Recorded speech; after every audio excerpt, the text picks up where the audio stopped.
ताजा खबरों के लिए रेवाड़ी न्यूज अलर्ट चैनल को लाइक और सब्सक्राइब करें। नोटिफिकेशन पाने के लिए बेल आइकन दबाएं। महान विजन है आदरणीय नरेंद्र मोदी जी का।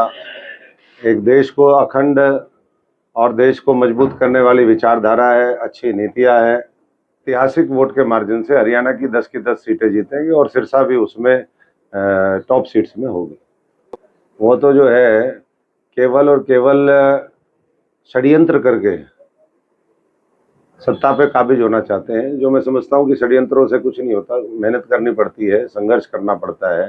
ये तो जेलों से बचने के लिए कि जेल में ना जाना पड़े, उसके लिए इस तरीके का जो है गठबंधन इन्होंने बनाया है। क्योंकि बुकिंग चल रही है जेल की, कोई 5 नंबर में, कोई 7 नंबर में, कोई 2 नंबर है तिहाड़ में, कोई 5 नंबर में है।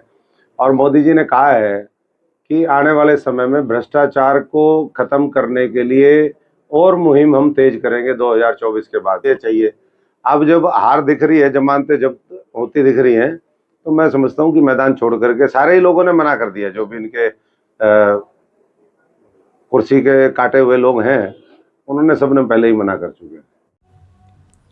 सिरसा से भाजपा के लोकसभा उम्मीदवार डॉक्टर अशोक तंवर ने विपक्ष पर निशाना साधते हुए कहा कि विपक्ष का गठबंधन जेल से बचने के लिए किया गया है।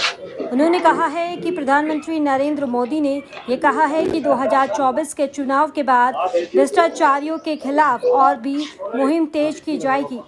डॉक्टर अशोक तंवर सिरसा में कार्यकर्ताओं से मिलने के बाद पत्रकारों से बातचीत कर रहे थे।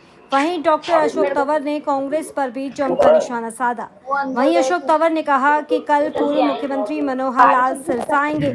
वहीं रविवार को मुख्यमंत्री नायब सैनी भी सिरसा लोकसभा में कार्यकर्ताओं से मुलाकात करेंगे। डॉक्टर अशोक तंवर ने कहा है कि कांग्रेस पर निशाना साधते हुए ये कहा गया है कि जो पार्टी 10 साल में अपना संगठन नहीं बना पाई, जो एक मंच पर इकट्ठे ना बैठ सकते हो, वह लोग षड्यंत्र करके सत्ता पर काबिज होना चाहते हैं, जो कि वह कभी कामयाब नहीं होंगे। वहीं अशोक तंवर ने कहा है कि विपक्षी गठबंधन की भी जेल में लगातार बुकिंग चल रही है। वहीं कांग्रेस की तरफ से कुमारी शैलजा के सिरसा से चुनाव लड़ने के सवाल पर डॉक्टर अशोक तंवर ने कहा है कि 35 साल के बाद वह सिरसा आ रहे हैं।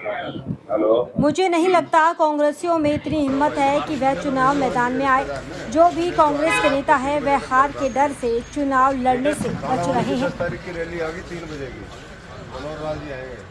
अभी फाइनल हुई है, सुबह से यही चल रहा है मामला। ठीक है जी, तो तैयारी करो काला वाली जी। ये भाई थोड़ा साइड में हो भाई, सारे